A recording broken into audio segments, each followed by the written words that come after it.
शांत हो, जिनके गुणों के गान में वे वर्धमान महान जिनके हमारे अमृत पर्याय की चर्चा चल रही है। केवली भगवान के ज्ञान में जो झलका है वही होना है। यद्यपि यह बात केवल की ज्ञान से नक्की ही हुई है, वस्तु के स्वरूप में ही ये बात पड़ी। जहाँ एक ओर तो हम ये चाहते हैं कि सारी दुनिया हमें जाने, इसके लिए निरंतर प्रयत्न भी करते हैं, अखबारों में अपना फोटो छपाते हैं और अपने तीर्थों पर पैसा दे के अपना नाम लिखाते हैं। ये सब काय के लिए करते हैं? इसके लिए ही करते हैं ना। लेकिन जब हम कहते हैं कि अनंत सिद्ध भगवान आपको जानते हैं, तो आपके चेहरे पर कोई उत्साह नहीं आता है। 10,000 आदमी जाने, 1,00,000 2 लाख आदमी जाने, तो आपके चित्त में उत्साह आता है। और अनंत सिद्ध भगवान आपको जानते हैं, इसमें उत्साह क्यों नहीं आता है? इसका कारण क्योंकि हम एक और हम जैसे नहीं हैं वैसा जाने। हम हैं तो बेईमान, तो चाहते हैं कि दुनिया हमें ईमान में आ जाने। हम हैं तो मूर्ख, तो चाहते हैं कि दुनिया हमें विद्वान जाने।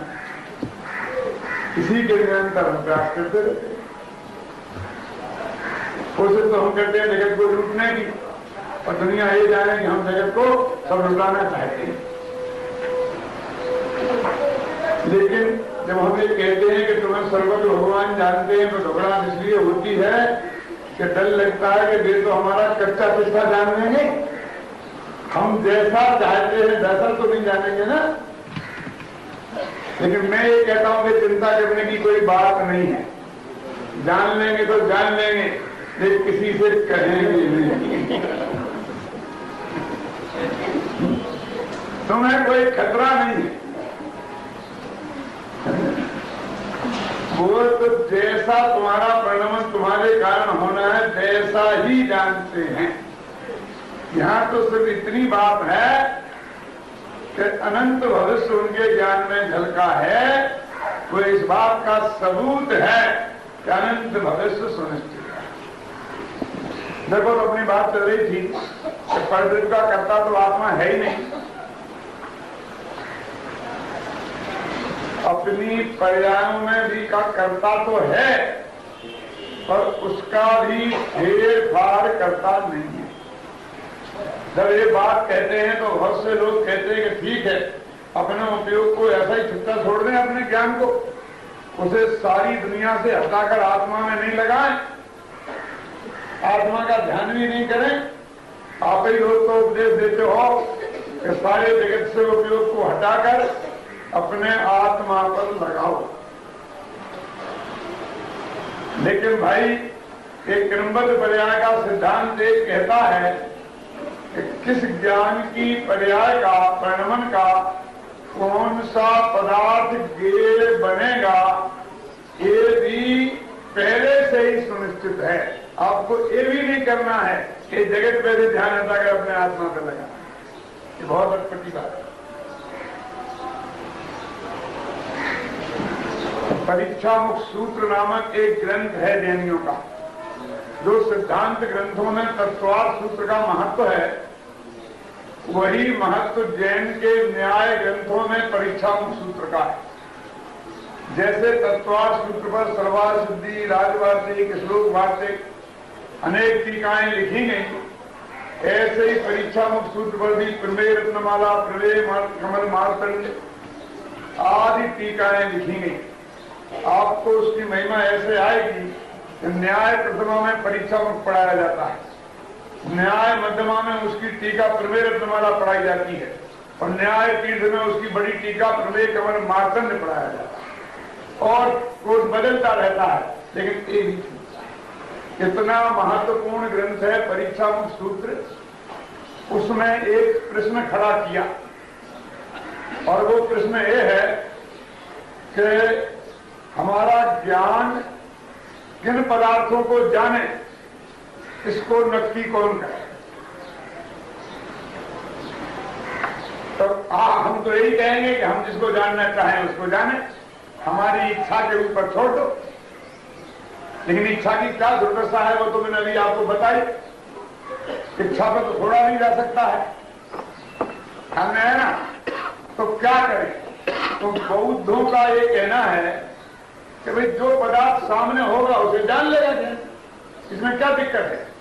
एक किताब सामने आई तो किताब को जान लेगा, आप सामने आए तो आपको जान लेंगे। जो पदार्थ सामने होगा उससे जाने, इसको बोलते हैं कि ज्ञेय से ज्ञान होता है। और बौद्धों के यहाँ इसे तदुत्पत्ति का सिद्धांत कहते हैं कि ज्ञान ज्ञेय से उत्पन्न होता है। दूसरा, ज्ञान ज्ञेयाकार होता है, ज्ञान में वैसे ही आकार बनेगा जैसा ज्ञेय का आकार है। और ज्ञान ज्ञेय को जानने वाला होता है, ये बौद्धों की मान्यता है। जैन दर्शन कहता है ये गलत। तो क्या है? तो वो कहता है ज्ञान सामने जो पदार्थ है उसको ही जाने, ऐसी बाध्यता ज्ञान में नहीं है। ये तो ज्ञेय के पराधीन हो गया। जो पदार्थ सामने है उसे ज्ञान जाने की जरूरत नहीं है, आवश्यक नहीं है। तो क्या आवश्यक है कि उस ज्ञान की पर्याय में इस समय जिसे जानने की योग्यता है वो उसी को जानेगा, अन्य पदार्थ को नहीं। इतना तक नक्की है। सोचा सो बहुत तुम्हारे एक एक समय की ज्ञान की पर्याय किस पदार्थ को जाने गया, ये अनंत काल पहले से नक्की है, ऐसा जैन दर्शन कहता है। तो उदाहरण दिया वहां पर, इतना ऐसा उदाहरण दिया है कि आचार्य ने वो उदाहरण नहीं दिया होता तो मेरी हिम्मत नहीं थी कि आपके सामने वो उदाहरण में रखूं। एक छंद है, मैं बोलता हूं, पीते कारागारे तमसि सूचे मुखाग्र दुर भेदे मयि च निमीलित नयने तथापि कांताननम व्यक्तम। तो क्या कहते हैं, मुझे एक जेल में बंद कर दिया गया। पीते कारागारे, कारागारे माने जेल में, पीते माने पेड़ दिया गया, बंद कर दिया गया। कैसी है जेल? ऐसी काल कोठरी कि जिसमें एक भी खिड़की नहीं है, रोशनदान की कोई व्यवस्था नहीं है, अंदर से काले रंग से पोती गई है। उसमें ऐसी जेल में के कोठे में मुझे बंद किया गया। माह और भादों का महीना है, आकाश में भयंकर बादल आए हुए हैं और अमावस्या का दिन है, यानी प्रकाश की कोई व्यवस्था नहीं है। पीते कारागारे तमसि सूचे मुखाग्र दुर्भेदे, सुई की नोक के बराबर भी उजेले की कहीं गुंजाइश नहीं है। अब कुछ दिखता होगा, एक तो जेल की काली कोठरी, रंजमाधुरी उजेला नहीं और कोई दूसरा आदमी नहीं, चांद से दिखने के और देखें तो जेल की दीवारें दिखना चाहिए। लेकिन वो क्या कहता है, पीते कारागारे तमसि सूचे मुखाग्र दुर भेदे और मयि च निमीलित नयने, और मैंने दोनों आंखें बंद कर दी। निमीलित, निमीलित माने इस तरह बंद कर लेना, बिल्कुल ऐसा, क्योंकि ऐसा आप बंद करते हैं ना तो वो उजेला दिखता रहता है, उसका तो पूरी तरह बंद कर लेना जिसमें दिखने की कोई गुंजाइश ना रहे। तथापि कांताननम व्यक्तम, फिर भी मुझे अपनी पत्नी का मुख साफ दिखाई दे रहा है। अनंत वीराचार्य ने लिखा, भाई मैं नहीं कर रहा, ऐसा लिखा श्लोक है, तुम्हारा में कोट किया गया है, अनंत वीराचार्य ने कोट किया कि तो भी मुझे अपनी पत्नी का मुख साफ साफ दिखाई दे रहा है। तो जो पदार्थ सामने हो वही दिखाई दे जरूरी नहीं। क्यों? आप यहां बैठे हैं, मैं आपके सामने बैठा हूं, हो सकता है कि आपको आपका बच्चा सिंगापुर में बैठा है वो दिखाई दे, मुंबई में बैठे हैं आपके बच्चे वो दिखाई दे। क्यों समझना, ऐसा नहीं हो सकता। अपने उपयोग में ऐसा होता क्या नहीं होता है। आप यहां से मुंबई जाएंगे ना तो 5,000 रुपये लगेंगे टिकट के, और आपका उपयोग 1 सेकंड में पहुंच जाता है बिना पैसे के। यानी कौन सा पदार्थ मेरे ज्ञान का ज्ञेय बने, ख्याल में है ना, सामने का पदार्थ बनेगा इसकी गारंटी नहीं। कुछ भी पदार्थ मेरे ज्ञान का ध्येय बन सकता है, कुछ भी माने जो उस ज्ञान के पर्याय की योग्यता है वो सूत्र है। मैं सूत्र बोलता हूं, परीक्षा में सूत्र का क्षयोपम लक्षण योग्यतया ही प्रतिनियतमर्थम व्यवस्थापयति। प्रतिनियतमर्थम व्यवस्थापयति, इसमें यह है कि ज्ञान किसको जाने, उसका प्रतिनियत अर्थ, उसके जानने में क्या आए वो क्या है, उसकी व्यवस्था कौन करता है, कि कौन नक्की करे कि आप अपने बच्चों को डॉक्टर बनाएंगे, इंजीनियर बनाए, बोलो कि जयपुर भेज के पंडित बनाए, कौन नक्की करेगा? मां के बाप, बोलो क्या लड़का झगड़ा जिम्मेदार होता है। मां कहती है बेटे को डॉक्टर बनाऊंगी, क्यों कि मैं इतनी बीमार रहती हूं, डॉक्टरों के चक्कर काटते काटते परेशान है, बेटा डॉक्टर होगा तो बुढ़ापा शांति से कट जाएगा। बाप कहता है मैं बेटे को वकील बनाऊंगा, क्यों अदालतों के चक्कर काटते काटते मैं परेशान है, बेटा वकील बन जाएगा तो कम से झंझट तो बंद होगी, क्यों? लेकिन एक देश दोनों सोचते ही नहीं है कि बेटा क्या सोचता है।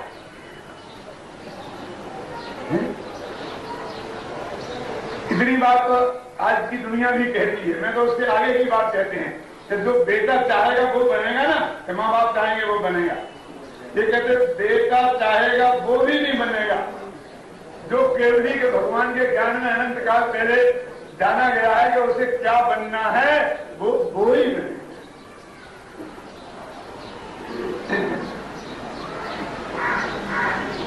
हम तो उस सत्ता को यहां से वहां ट्रांसफर करते हैं, मां से बाप पर, बाप से मां पर, फिर बेटे पर, लेकिन है किसी के हाथ में ही नहीं है।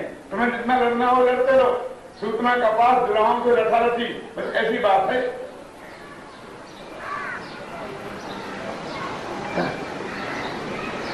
दो आदमी बंबई से चले, शिखर जी के लिए जा रहे थे मकान जी, और वहां गंगा के किनारे पहुंचे, इलाहाबाद के पास बहुत बढ़िया जमीन एकदम पड़ी हुई थी।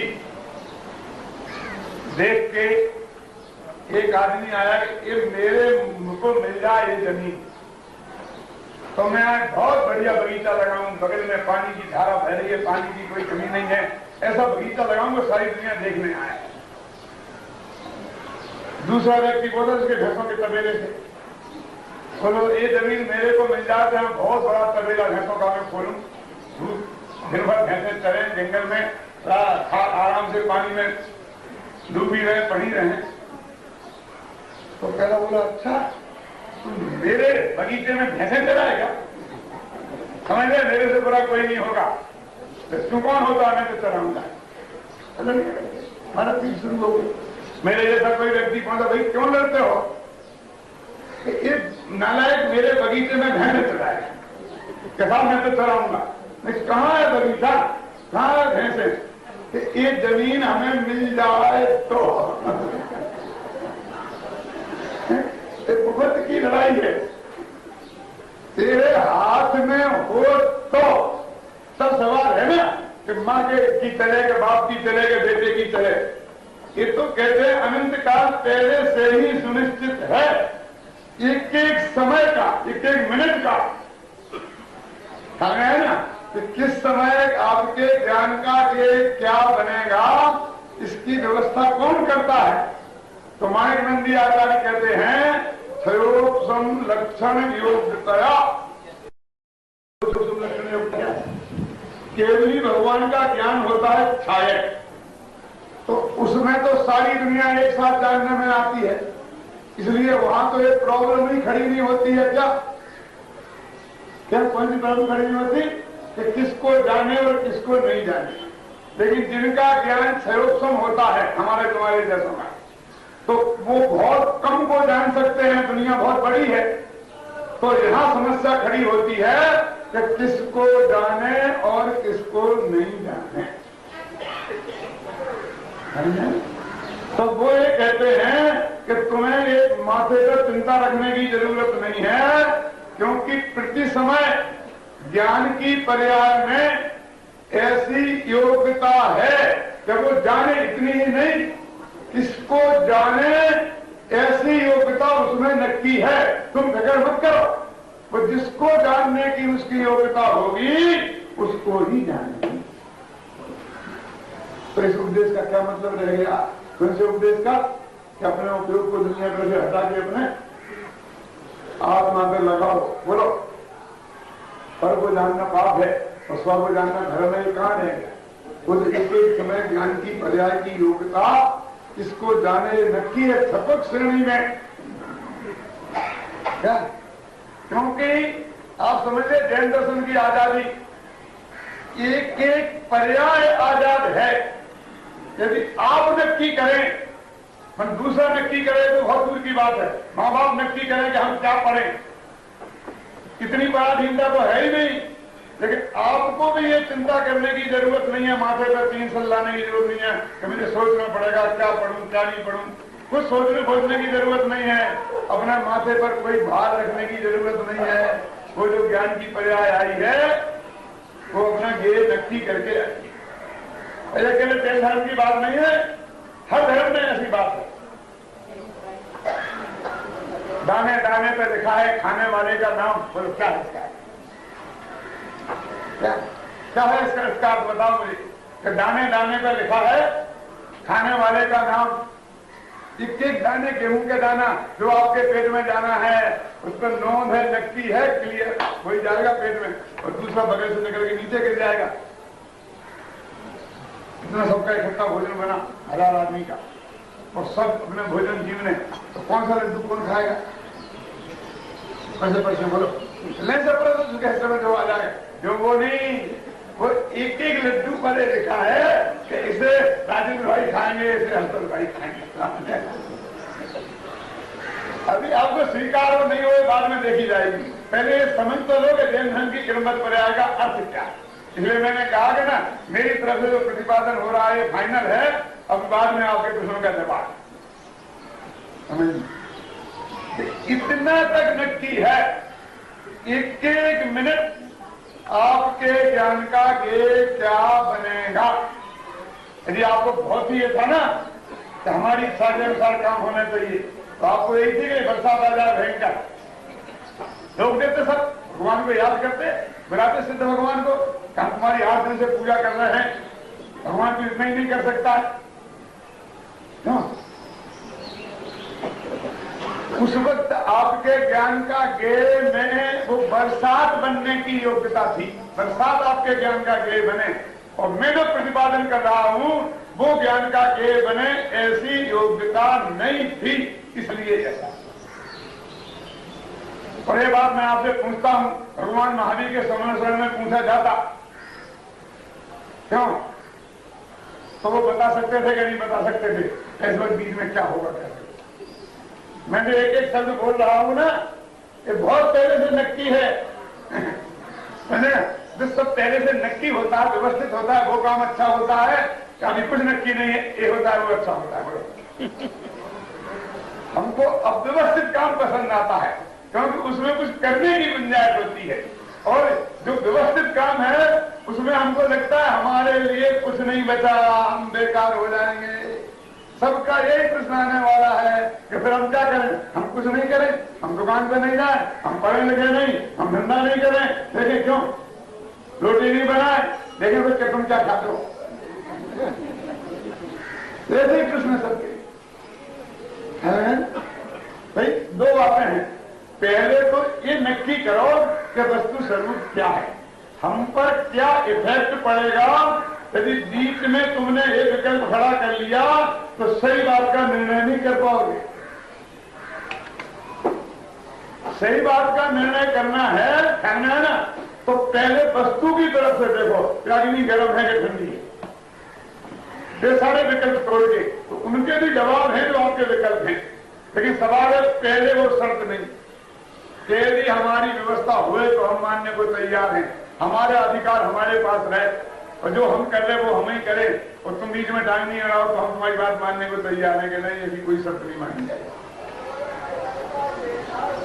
है ना, पहले तो वस्तु के स्वरूप पर तुम विचार करके देखो। हम सुबह से शाम तक और शाम से सुबह तक कितनी इच्छाएं करते हैं और कितना प्रयत्न करते हैं और उनमें हमें कितनी सफलता मिलती है। लाख में से एक इच्छा भी पूरी नहीं होती है। गहराई में जाकर देख लेना, और एक भी जो पूरी होती दिखाई देती है ना, वो क्या मालूम आपको, वो तुम्हारी इच्छा के अनुसार कार्य नहीं हुआ है, वो कार्य जैसा होना था भाग्य से तुम्हारी इच्छा भी रहती हो गई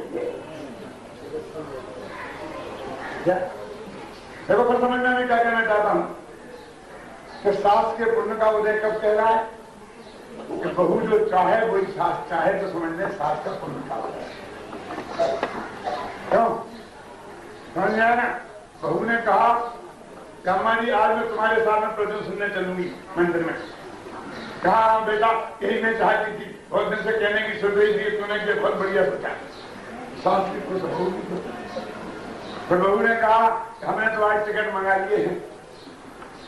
हाँ बेटा अब तुम्हारी उम्र है, अगर तुम नहीं जाओगे सिनेमा देखने तो कौन जाएगा, हम जाएंगे बुढ़ापे। तो समझ लेना वो सदा सुखी है। क्यों? जो बहू चाहे वही सास चाहे तो सास सुखी, और जो सास चाहे वो सही चाहे तो बहू सुखी। मेरा कहने का मतलब क्या होता है कि जैसा वस्तु का स्वरूप है, कभी कभी वैसी ही हमारी इच्छा हो जाती है, तो हमें ऐसे भ्रम की पुष्टि हो जाती है कि मेरे अनुसार हुआ है, क्योंकि वो मेरे उसके अनुसार कुछ भी नहीं होता। घर में है ना, मैं आपको एक सही घटना सुनाता हूं। मेरे बहुत मित्र थे, नजदीक भाई भी थे, रिश्तेदार उसी के लड़के, उनका लड़का मेरे पास पढ़ता था, मैं उसे 10वीं 11वीं क्लास में।